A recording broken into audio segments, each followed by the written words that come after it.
민주주의의 위기. 데이터가 말하는 현실.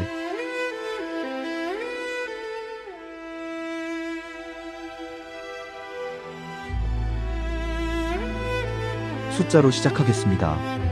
스웨덴 예테보리 대학교 산하 VDEM 연구소가 2024년 발표한 민주주의 보고서에 따르면 전 세계 인구의 약 72%가 현재 민주주의가 후퇴하고 있는 국가에 살고 있습니다. 10년 전과 비교했을 때 권위주의 체제의 수는 2배 가까이 증가했습니다. 이것은 단순한 정치적 견해의 차이가 아닙니다. 측정 가능한 데이터입니다. 선거는 치러지지만 결과는 불신받고, 언론의 자유는 법률이 아닌 경제적 압력으로 조용히 질식되며, 사법부는 독립성을 잃어가고 있습니다. 공동체는 이념으로 갈라지고, 그 틈을 타 정치인들은 우리 편과 적이라는 이분법으로 권력을 유지합니다. 그런데 이 흐름 속에 눈에 띄는 예외가 있습니다. 1997년 국가부도 위기, 2차례의 대통령 탄핵, 그리고 세계 최고 수준의 정치 양극화. 이 모든 것을 겪고도 민주주의 지수에서 완전한 민주주의 국가로 분류되는 나라. 이코노미스트 인텔리전스 유니시아 이후에 2023년 민주주의 지수에서 전 세계 167개국 중 22위를 기록한 나라. 바로 대한민국입니다.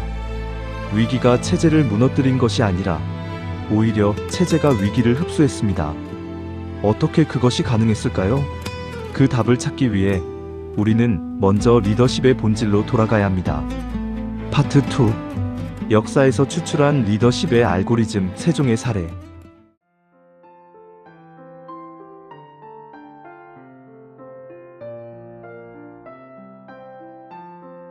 역사에서 우리가 배울 수 있는 것은 단순한 교훈이 아닙니다. 검증된 리더십의 패턴입니다. 조선의 4번째 왕이자 가장 훌륭한 왕으로 존경받는 세종은 재위기간 1418년에서 1450년 동안 3가지 리더십 원칙을 구현했습니다. 현대 조직행동 이론, 특히 하버드 케네디 스쿨의 리더십 연구자 로널드 하이패츠가 제시한 적응적 리더십 어댑티브 리더십 개념과 놀라울 정도로 일치하는 원칙들입니다. 원칙 1. 문제 정의의 기준을 권력자가 아닌 사용자에게 둔다. 세종이 훈민정음을 창제한 배경에는 한자를 배울 수 없는 일반 백성들이 억울한 일을 당해도 문서로 호소하지 못한다는 구체적인 문제인식이 있었습니다. 그는 통치자의 편의가 아닌 백성의 실질적 필요에서 문제를 정의했습니다. 이것은 현대 경영학에서 말하는 사용자 중심 설계, 유저 센터드 디자인의 원형입니다. 원칙 2. 개인의 능력이 아닌 제도의 보궐력에 투자한다. 세종은 집현전을 단순한 자문기관이 아닌 지식 생산 시스템으로 설계했습니다. 자신이 사라진 이후에도 학문과 정책 연구가 지속될 수 있는 제도적 기반을 구축한 것입니다. 그의 업적이 600년이 지나도 유효한 이유는 그것이 인물이 아닌 구조에 기반했기 때문입니다. 원칙 3. 성과의 수혜자를 최대한 넓힌다. 훈민정음은 특정 계층의 독점적 도구였던 문자 권력을 민주화했습니다. 리더가 보유한 자원과 권한을 가능한 한 많은 사람이 사용할 수 있도록 재분배한 것입니다. 이 원칙은 권력은 나눌수록 커진다는 현대 분산 리더십 디스트리뷰터드 리더십 이론과 정확히 일치합니다. 이 3가지 원칙은 특정 시대나 문화에 국한된 것이 아닙니다. 오늘날 리더를 평가할 때 사용할 수 있는 보편적인 알고리즘입니다. 파트 3. 정치인과 정치꾼을 구별하는 10가지 논리적 기준. 이제 핵심입니다. 우리가 지도자를 선택할 때 감정이 아닌 기준으로 판단해야 한다면 그 기준은 무엇이어야 할까요? 다음 10가지 기준은 하버드 케네디 스쿨, 런던 정경대 LSE, EIU 등 국제연구기관의 리더십 분석, 프레임워크와 역사적 사례를 결합해 도출했습니다. 보수와 진보, 어떤 이념을 가진 사람에게도 공평하게 적용할 수 있는 분석 도구입니다. 1. 감정 동원대 문제 해결. 위기 상황에서 군중의 분노와 공포를 증폭시켜 자신을 결집의 구심점으로 삼는가? 아니면 문제의 원인을 분석하고 실행 가능한 해결 경로를 제시하는가? 정치꾼은 적을 만들어 대중의 감정을 하나의 방향으로 조준합니다. 반면 진짜 지도자는 감정이 고조된 상황에서도 복잡한 현실을 단순화하지 않고 냉정한 분석을 제시할 용기를 갖습니다.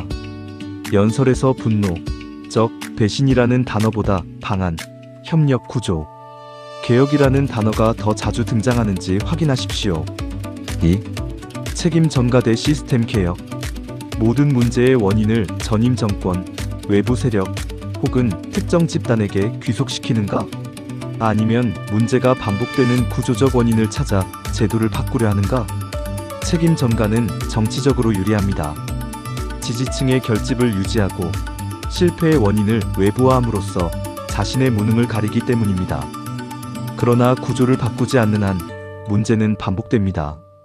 진짜 지도자는 단기적으로 불리한 진단이라도 제도 개혁의 필요성을 공개적으로 인정합니다. 3. 단기 지지율 대 장기 설계. 임기 내 가시적인 성과를 위해 구조적 문제를 미루거나 부채를 키우는가? 아니면 10년, 20년 뒤의 국가 경쟁력을 위해 지금 당장은 인기 없는 정책을 추진하는가? 싱가포르의 초대 총리 리컨유는 1960년대에서 70년대 대중의 단기적 요구보다 장기 인프라와 교육에 투자했습니다. 당시에는 비판을 받았지만 그 결과가 오늘날 싱가포르의 경쟁력으로 이어졌습니다. 진짜 지도자는 선거 주기보다 긴 시간 지평으로 정책을 설계합니다. 4. 충성 기반 인사 대 능력 기반 인사. 자신에게 개인적으로 충성하는 인물로 핵심 직책을 채우는가? 아니면 자신과 정치적으로 다른 입장이더라도 해당 분야 최고 전문가를 기용하는가? 링컨 대통령은 대선 과정에서 경쟁 상대였던 인물들을 내각에 배치했습니다. 라이벌들의 팀 오브 라이벌즈라 불린 이 인사 원칙은 단순한 정치적 제스처가 아니라 최선의 의사결정을 위한 인지적 다양성 확보 전략이었습니다. 충성심이 인사의 최우선 기준이 되는 순간 조직은 정보의 다양성을 잃습니다. 5. 비판 억압 대 비판 수용. 언론, 시민단체, 야당의 비판에 법적 조치, 예산 삭감 또는 여론 공세로 대응하는가? 아니면 비판을 공개적으로 인정하고 이를 정책 수정의 입력값으로 활용하는가? 민주주의 이론가 로버트 달이 강조했듯 민주주의의 핵심은 반대 의견이 생존할 수 있는 공간의 보장입니다. 비판을 억압하는 지도자는 단기적으로 안정적으로 보이지만 내부의 경고 신호를 차단함으로써 더 큰 위기를 키웁니다. 6. 특정 집단 우선 대 전체 공익. 정책 설계 시 지지 기반 집단에게 불균형한 혜택이 돌아가도록 구조화되어 있는가? 아니면 수혜 대상이 전체 국민으로 확산되도록 설계되어 있는가? 여기서 중요한 것은 의도가 아닌 결과입니다. 세금 감면, 보조금, 규제 완화가 특정 산업군, 지역, 계층에 집중될 때 이는 공공정책이 아닌 집단 이익의 사유화입니다. 정책의 최종 수혜자가 누구인지를 추적하면 지도자의 실제 우선순위가 드러납니다. 7. 통계 자랑 대 삶의 변화 증명. GDP 성장률, 수출액, 고용률 등의 거시 지표를 성과로 제시하는가? 아니면 실질 가계소득, 삶의 만족도, 교육기회의 평등 같은 미시 지표로 국민의 실제 삶의 변화를 설명하는가? 노벨 경제학상 수상자 아마르티아 센은 개발의 척도는 GDP가 아니라 사람들이 선택할 수 있는 자유의 실질적 확대여야 한다고 주장했습니다. 통계는 조작되고 맥락이 제거될 수 있습니다. 국민의 체감이 지표와 얼마나 일치하는지가 진짜 성과의 기준입니다. 8. 위기 회피 대 위기 전면 대응. 결정적인 위기의 순간에 모호한 성명을 내거나 판단을 미루며 정치적 안전지대를 유지하려 하는가? 아니면 불확실성이 높은 상황에서도 명확한 입장을 취하고 그 결과에 책임을 지는가? 리더십 연구자 바바라 켈러만은 불편한 진실을 말할 용기, Courage to Speak Uncomfortable Truths를 진정한 리더십의 핵심 요소로 제시합니다. 위기 상황에서의 침묵이나 회피는 단순한 나약함이 아닌 공동체에 대한 책임 방기입니다. 9. 실패 은폐 대 실패로부터의 학습. 자신의 임기 중 발생한 정책 실패, 예측 오류, 혹은 도덕적 과오를 축소하거나 덮으려 하는가? 아니면 공개적으로 인정하고 이를 제도 개선의 근거로 활용하며 다음 세대에게 학습을 남기는가? 조직 심리학자 애덤 그랜트의 연구에 따르면 자신의 실수를 공개적으로 인정하고 수정하는 지도자는 장기적으로 더 높은 신뢰를 획득합니다. 역사는 완벽한 지도자가 아닌 실패를 통해 배우고 성장한 지도자를 기억합니다. 10. 현재 임기대 다음 세대. 성과 기준이 자신의 임기 내로 한정되어 있는가? 아니면 자신이 퇴장한 이후에도 지속될 제도, 문화, 인프라를 설계하는 것을 성공의 기준으로 삼는가? 이것이 가장 근본적인 기준입니다. 정치꾼은 자신의 재임 기간을 최대화하는 방향으로 자원을 배분합니다. 진짜 지도자는 자신이 없어도 시스템이 작동하도록 설계하는 데 에너지를 쏟습니다. 연설에서 우리 임기의 성과보다 다음 세대를 위한 기반이라는 표현이 더 자주 등장하는지 들어보십시오. 이 10가지 기준은 단순한 이상론이 아닙니다. 역사적으로 성공한 지도자들에게서 반복적으로 확인된 행동 패턴이며 실패한 지도자들에게서는 일관되게 결여된 특성들입니다. 이 기준을 통과하는 지도자를 찾는 것, 그리고 통과하지 못한 지도자를 교체하는 것이 민주주의 유권자의 핵심 권한입니다. 파트 4.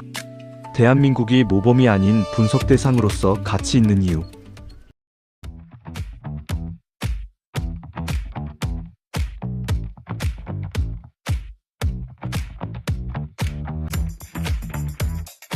한국을 모범 국가로 제시하는 것이 이 영상의 목적이 아닙니다. 한국은 여전히 심각한 구조적 문제를 안고 있습니다. 세계 최저 수준의 출산율, OECD 최고 수준의 노동시간, 심화되는 수도권 집중, 그리고 극심한 정치 양극화는 현재 진행형의 과제입니다. 그럼에도 불구하고 한국이 분석할 가치가 있는 이유는 완벽했기 때문이 아니라 위기 속에서도 제도가 작동했기 때문입니다. 2016년에서 2017년 박근혜 대통령 탄핵 과정을 생각해 보십시오. 수백만 명이 거리로 나왔지만 폭력은 없었습니다. 헌법재판소는 8인 재판관이 만장일치로 결정을 내렸고 그 결정은 집행되었습니다. 군은 개입하지 않았고 권력 이양은 절차에 따라 이루어졌습니다. 이것이 작동하는 민주주의 제도의 증거입니다. 민주주의 정치학자 레리 다이아몬드는 민주주의의 생명력은 선거가 아니라 선거 결과에 대한 패자의 승복과 제도적 이행에 있다고 말합니다. 한국은 이것을 반복적으로 실증했습니다. 세계는 지금 완벽한 국가를 찾는 것이 아닙니다. 위기를 제도 안에서 소화해내는 법을 아는 국가, 그 경험에서 배울 수 있는 국가를 찾고 있습니다. 한국은 그 후보 중 모범이 되는 하나입니다. 파트 5. 유권자의 인식론. 우리가 선택하는 방식이 민주주의를 결정한다.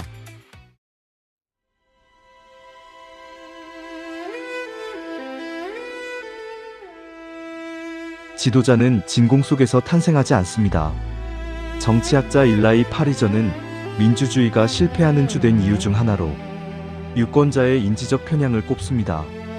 우리는 자신의 기존 믿음을 확인해주는 정보를 선호하고 자신이 지지하는 후보의 결함을 과소평가하며 반대 진영에 대한 부정적 정보를 과도하게 신뢰합니다. 정치꾼은 이 인지적 편향을 정교하게 활용합니다. 우리의 감정을 자극해 판단력을 흐리고 우리 편이라는 소속감이 비판적 사고를 대체하도록 만듭니다. 반면 진짜 지도자는 때로 우리가 듣기 싫은 말을 합니다. 국가 재정이 어렵다고, 지금 이 문제에는 쉬운 해결책이 없다고, 우리 편도 잘못을 했다고 말합니다. 그리고 바로 그 불편함이 진정성의 신호일 수 있습니다. 오늘 제시한 10가지 기준을 한번 테스트해 보십시오. 여러분이 지지하는 지도자에게도 반대하는 지도자에게도 동일하게 적용해 보십시오. 만약 같은 기준을 내 편에게는 관대하게, 상대편에게는 엄격하게 적용하고 있다면 그 순간 우리는 이미 정치꾼의 전략에 포획된 것입니다. 민주주의는 완벽한 제도가 아닙니다. 그러나 인류가 발명한 모든 통치제도 중에서 권력자의 오류를 가장 평화적으로 교정할 수 있는 메커니즘을 갖춘 유일한 체제입니다. 그 메커니즘의 핵심 부품이 바로 깨어있는 유권자입니다. 여러분은 오늘 그 부품으로서의 역할을 어떻게 수행하고 계십니까? 끝까지 시청해주신 깨어있는 당신께 감사드립니다.